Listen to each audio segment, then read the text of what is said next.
Buenas noches y gracias por acompañarnos. El martes pasado hablábamos del estado del Estado, de este informe que se había presentado desde el Gobierno Nacional y cómo podía ser una base para empezar a debatir. ¿Se acuerda que le hablábamos de ciertas cosas escandalosas y en ese momento lo utilizamos a Nelson Castro para que nos las resumiera? Bueno, hoy todos nos hemos despertado, usted, vos, nosotros, con otra cosa de esas cosas escandalosas que realmente te duelen en los huesos, te duele más que el frío de la mañana, te hacen doler el alma, te hacen advertir de que nos han estado robando, de que nos han estado traicionando, que mientras teníamos gente con hambre había un tipo que se llevaba la plata y la contaba en millones. Es verdad, no es la primera, ya nos venían advirtiendo desde hace mucho tiempo, pero no hay como una buena imagen, como una buena anécdota como la que ha sucedido hoy para volver a llenarnos de furia. Carmen. ¿Cómo le va? Sí, hemos presenciado casi minuto a minuto. Hasta este momento están contando billetes en General Rodríguez. El arresto de José López, que ha sido el secretario de Obras Públicas durante todos los periodos, los 3 periodos de los Kirchner. Mano derecha de Debido, digamos, el segundo de Debido.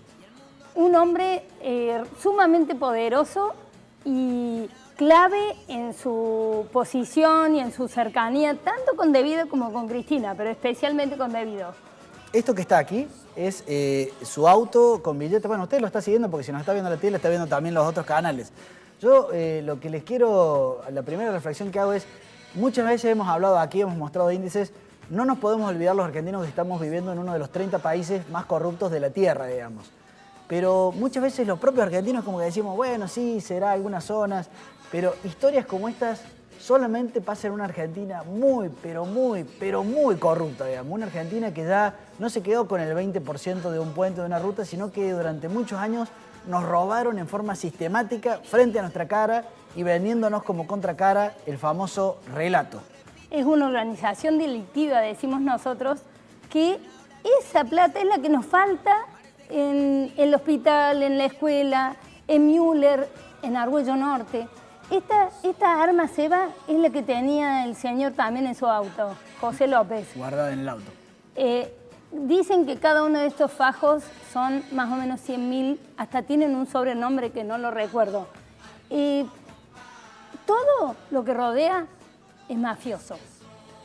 Simplemente una pastilla porque hoy vamos a hablar también de otros temas como estamos haciendo últimamente en Civilitas, vamos a hablar del contexto internacional, pero quisimos poner este video muy interesante, alguna vez lo hablamos aquí en Civilitas.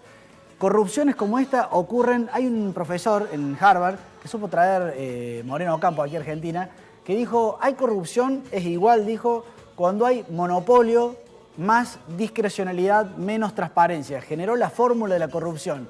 Dijo, en los países donde hay mucho monopolio en las decisiones, muchas posibilidades de que haya un gran margen de discrecionalidad por parte del funcionario a la hora de decidir qué compra, cómo compra y a dónde. Hay pocas reglas, digamos. Y hay muy poca transparencia, o sea, los ciudadanos no nos podemos asomar a ver qué hacen los funcionarios. Esos 3 ingredientes son letales para que en un país cunda la corrupción. Este video tiene un tono académico, pero nos ayuda a reflexionar. A ver. ¿Qué es la corrupción? La corrupción es monopolio más discrecionalidad menos accountability, según la fórmula de Robert Kierkegaard. Es decir, la corrupción es concentración de poder para su uso arbitrario con distorsión de objetivos, privados y públicos. En este último caso, se denomina corrupción política, que se define como concentración de poder público con fines privados. Las causas de la corrupción se asocian a decisiones individuales o a reglas y prácticas regulares que generan corrupción institucional, según Lawrence Lessig. Por su parte, los efectos de la corrupción se asocian a más costos de inversión, más desigualdad, menos confianza, menos cooperación social. Este último efecto es condicionado por la construcción de agenda, con énfasis en los casos particulares y con bases en ideología liberal. En este sentido, los índices de percepción sobre el control de la corrupción reflejan una mayor o menor confianza social. Los indicadores de gobernabilidad del Banco Mundial integran una serie de mediciones de percepción sobre el control de la corrupción en los países. El promedio de los últimos 20 años indica que los países con mayor percepción de control de la corrupción en América Latina son Chile, Uruguay, Costa Rica. Y los países con menor percepción de control de la corrupción son Haití, Venezuela, Paraguay. Accountability es el remedio contra la corrupción. Accountability es rendición de cuentas con transparencia. La transparencia puede ser pasiva, definida como el deber de brindar información ante una solicitud legítima. La transparencia pasiva se materializa en leyes de acceso a la información. También la transparencia puede ser activa, definida como la apertura progresiva de información. La transparencia activa se materializa en informes ciudadanos o con información de políticas públicas. El paradigma de gobierno abierto, impulsado por Barack Obama, reconoció la perspectiva anterior. Pero sobre todo, el gobierno abierto incorporó el desarrollo de tecnología para la colaboración y participación. Experiencias de datos abiertos, ecosistema de datos e interactividad están posibilitando crear valor social y económico con la transparencia.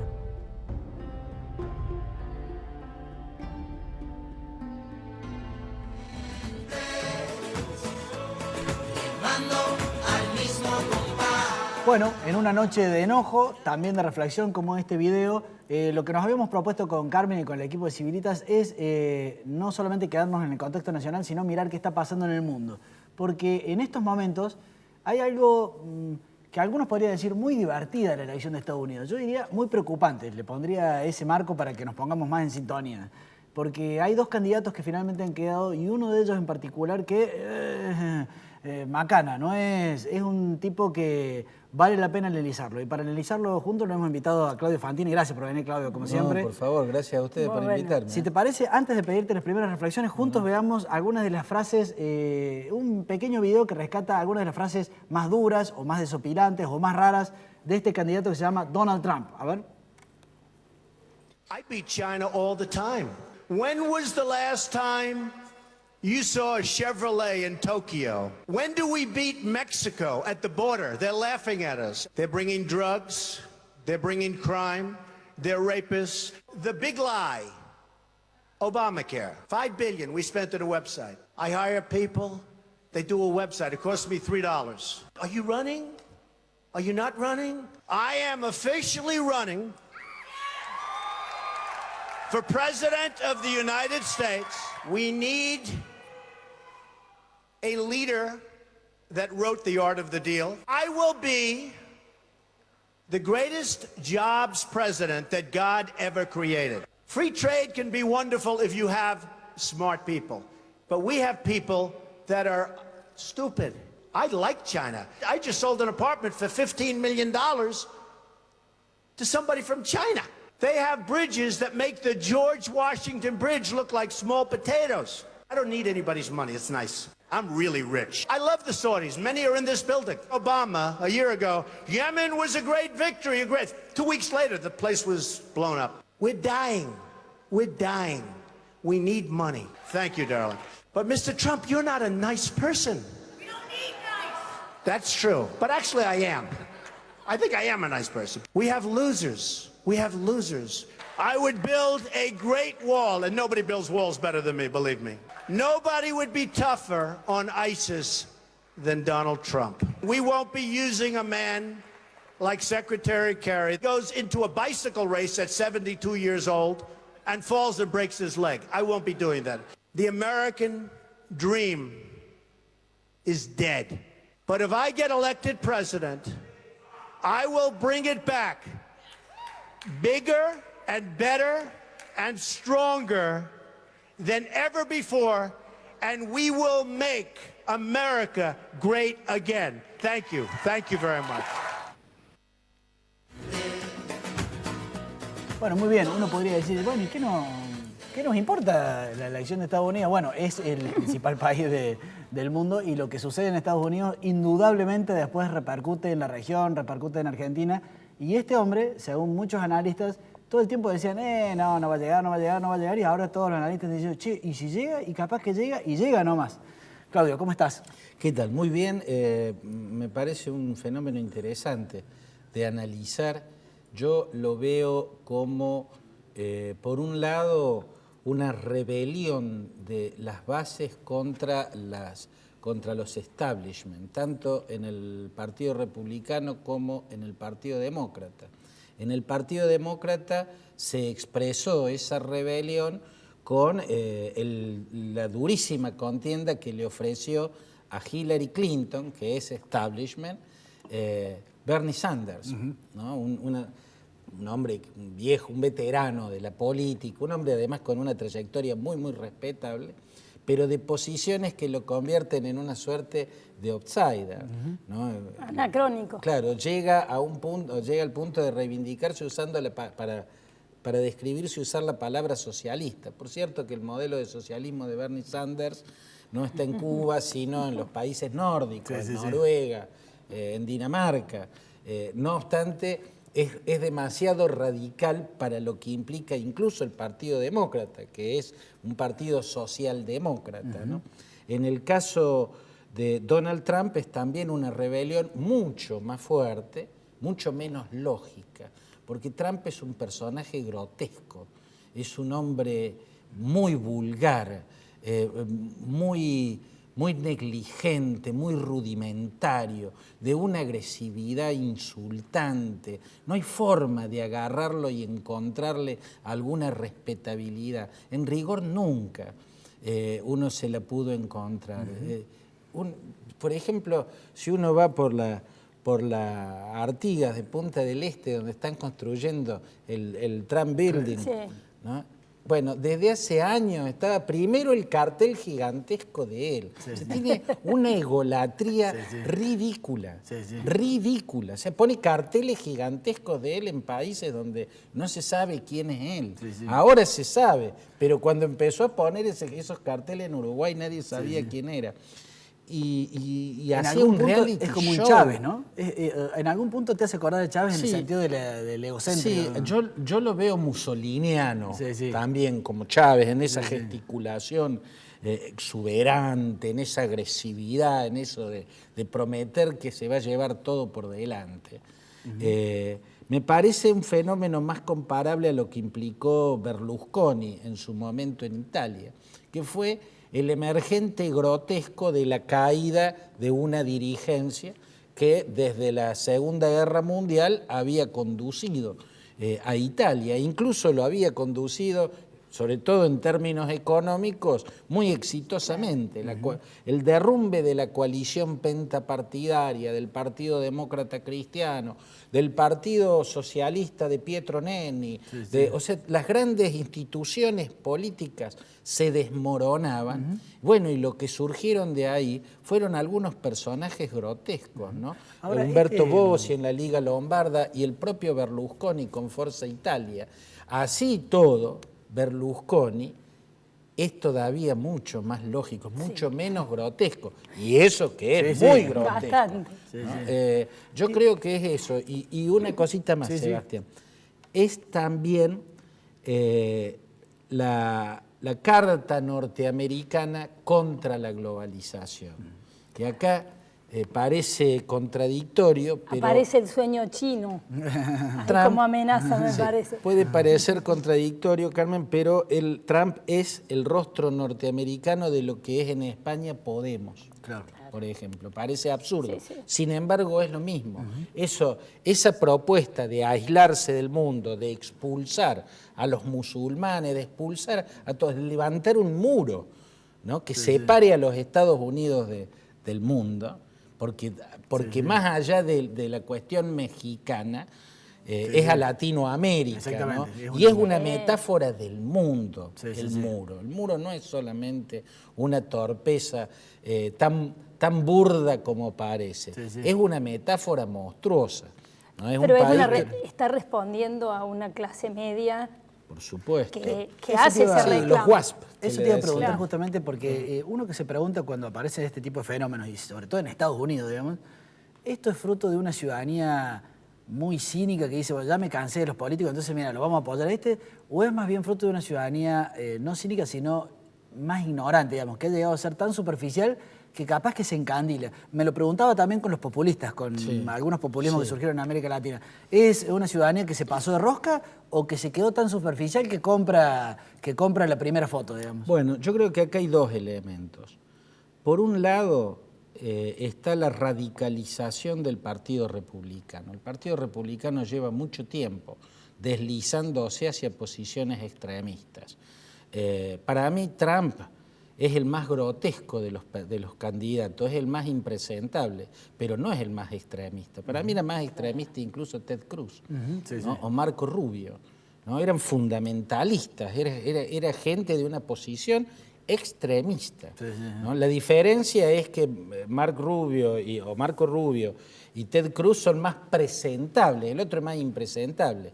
Pero en cuanto a posiciones extremas, bueno, son la muestra de la deriva en la que cayeron desde que a ese partido lo gravita una organización, para mí, lunática como es el Tea Party. El Tea Party, ¿no? Ahora, enojarse con la clase política de esa manera, yo no lo entiendo del todo, porque para mí personalmente, Barack Obama ha sido un gran presidente. Claro, Ha sido un gran presidente de Estados Unidos. Ese hombre hasta tiene una prestancia en su forma, hasta tiene una elegancia para conducirse, que le tocó hacerse cargo del timón de un barco que hacía aguas por todos lados, que estaba empantanado en guerras horribles, infernales, que con la economía naufragando y hundiendo en el naufragio a la mitad del planeta, ¿no? Y que va a entregar una situación mucho más ordenada en todos los ámbitos, lejos de algunas promesas que había hecho,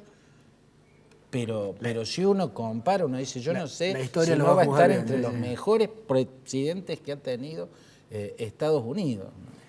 Gracias, Claudio, como siempre, por ayudarnos. Favor. Yo hago una confesión pública. Yo cuando era más joven, hace años, me acuerdo que cuando Bush salió después del 11 de septiembre, digamos, a decir que iba a darle con toda, yo debo confesar que en ese momento lo apoyé. Me pareció que ante el dolor de Estados Unidos necesitaba un presidente y he pasado años pidiendo disculpas porque finalmente resultó ser un loco, un mentiroso, un tipo...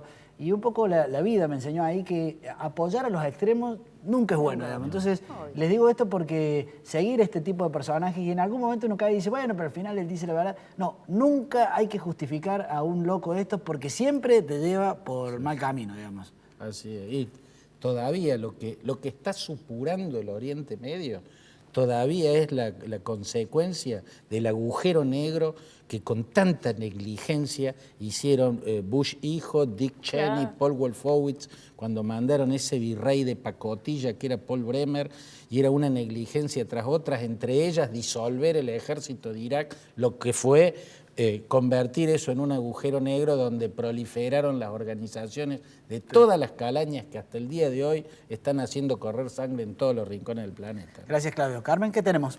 Tenemos el video de Claudio Estampalija, que es un abogado penalista experto en seguridad, que hace un resumen de los factores críticos que provocan o que favorecen la delincuencia. Vale la pena que lo oigamos. A ver. La palabra exacta es exclusión social. Y le cuento porque es el trabajo más importante que se ha hecho en el mundo, con 3,5 millones de personas consultadas que tuvieron con problema la ley penal. Es un trabajo bastante reciente y demuestra que los factores de riesgo del delito, es decir, las causas generadoras son la exclusión social, el desempleo, la deserción escolar, la violencia en general como cultura y la violencia intrafamiliar en particular, la falta de la facilidad en el acceso a las armas de fuego, el excesivo consumo del alcohol y las drogas, la falta de rehabilitación social del condenado y, por último, que fue reveladora, la falta de sentido de la vida en los segmentos juveniles. Bueno, bingo. Perdón. Sí.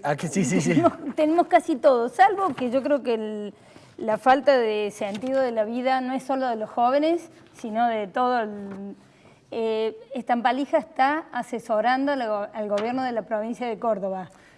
Cuando Carmen dice bingo, por si acaso ustedes nos acaban de... Es que todo lo que mencionó está en la palija, exclusión social, desempleo, deserción escolar, violencia en general, violencia intrafamiliar, facilidad en el acceso a las armas de fuego, excesivo consumo de alcohol y de drogas, la falta de rehabilitación, falta de sentido de la vida, todo eso estamos de 10, digamos. Claro, cumplimos todos los requisitos. Bueno, justamente a mí me gustaría hacer una pequeña columna porque el tema de la seguridad en Córdoba, yo diría que es todavía la asignatura pendiente. La asignatura pendiente ya no diría de Schiaretti, sino que diría que es del peronismo. O sea, tomando los gobiernos de la Sota, más el de Schiaretti, más los dos de la Sota, aquí hay 20 años de una gestión que no termina de cumplir con el objetivo. Y me animo a decir esto, ¿por qué no termina de cumplir? Porque, bueno, yo en su momento cuando estuve en la Secretaría, ¿se acuerdan? Yo le hice un informe a Schiaretti y finalmente fui director del cargo. Yo que le decía en el informe ya en el 2009, hace 7 años, yo le decía... Che, detrás del fenómeno de la delincuencia aquí, del robo de cartera, de que la gente que está el narcotráfico, está la droga, que está empezando a vincular a todo esto que antes era un caos en una especie de pequeñas redes de crímenes organizados, digamos. Bueno, eso que hace 7 años se empezaba a vislumbrar, favelización en los barrios, redes criminales, ya está muy, pero muy consolidado. Yo le quiero decir a usted y a vos que cuando te roban una cartera en una esquina, o te hacen con el control remoto, te logran robar el auto, o en una salidera bancaria. Todo eso no es producto del azar. Detrás de eso hay organizaciones criminales que se dedican. Te cuento, por ejemplo, que para robar una cartera hace falta 7 personas organizadas. O sea, cuando una mujer lleva en el auto la cartera, hay una moto que avisa, en ese auto está esa cartera, otro que la sigue, otro que se pone adelante, otro que se pone atrás, otro que por si acaso está preparado. 7 personas como mínimo para robar una cartera en un auto. Bueno, imagínense lo que es una salidera bancaria, lo que es un desarmadero de autos. Detrás de todo eso está la caja financiera del narcotráfico que en Córdoba sigue operando a gran escala, el narcotráfico internacional en Córdoba. Dado esa realidad, ya no necesitamos solamente más policías y más patrulleros. Necesitamos, yo se los digo así de frente, necesitamos que la policía de la provincia de Córdoba la dirija un civil, capaz, organizado, capo, para decirlo de alguna manera, que rompa el código de silencio de la policía y que empiece a organizar mejor la investigación judicial, la policía caminera que no puede estar en la ruta solamente para ponernos multas, porque en las rutas pasa el narcotráfico, digamos, la policía de los patrullajes, la noche de Córdoba, los barra bravas, todo esto que conforma la simiente del narcotráfico en Córdoba. Si seguimos escondiendo la basura bajo la alfombra como hace muchos años, se va a terminar el gobierno de Schiaretti y este tema va a estar resuelto, o mucho peor, la inseguridad se va a llevar puesto el gobierno de Schiaretti. ¿Carmen? Les quería mostrar, personalmente creo que la única forma de combatir la exclusión social es con la integración. Y la integración es de ida y de vuelta, igual que la globalización. Es que los chicos de los barrios marginales vengan al centro, que de hecho no vienen porque son perseguidos de alguna manera si se mueven o por portación de rostro. Pero también nosotros tenemos que ir, imagínense que en la zona de Barrio Maldonado está el cementerio San Vicente, el cementerio judío también. Nosotros tenemos que seguir yendo, tenemos que integrar con el uso. Va a ser más seguro, va a ser mejor Córdoba si lo logramos hacer. El sábado fuimos con 16 chicos norteamericanos que, como no saben mucho a dónde van, vienen. No les preguntamos, no, los invitamos explicándoles claramente y compartieron con absoluta libertad, les cocinaron, le prepararon la comida, luego le compartieron música, luego tocaron la guitarra y por último se fueron a ver el partido de Talleres. Los invito a ver este video que prueba que la integración es posible.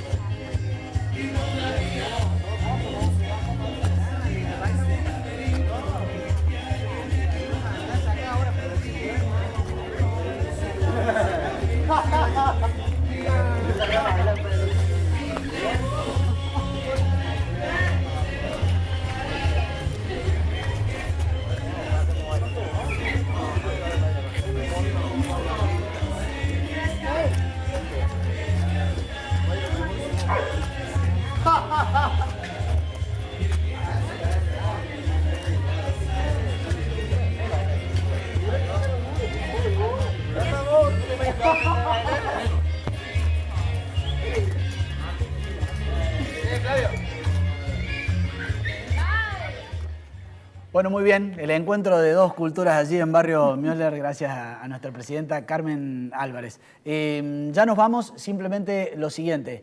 Tengo muchas ganas, pero muchas ganas de que la Justicia Federal de Córdoba y la Justicia de Córdoba agarre un José López, digamos. Sería muy bueno porque le daríamos como un matiz federal a esto de luchar contra los corruptos. Hasta ahora todas las noticias están viniendo como de Buenos Aires, digamos. De lejos. Y aquí hay corruptos que estuvieron vinculados al gobierno nacional de los K, tenemos los corruptos locales, digamos, vinculados a nuestros gobiernos provinciales y aunque municipales. Denos una buena noticia, Justicia Federal, Justicia Provincial, y en el próximo mes, a ver si en la tapa del diario encontramos, porque estoy seguro, meto las manos en el fuego, de que tenemos un corrupto dando vueltas en el auto, no sé si con 8 millones, pero tenemos algo parecido a lo que hoy nos está espantando a nivel nacional. No nos quedemos solamente con la foto de Buenos Aires y el Gran Buenos Aires en temas de corrupción. ¿Nos vamos? Nos vamos. Adiós, hasta luego.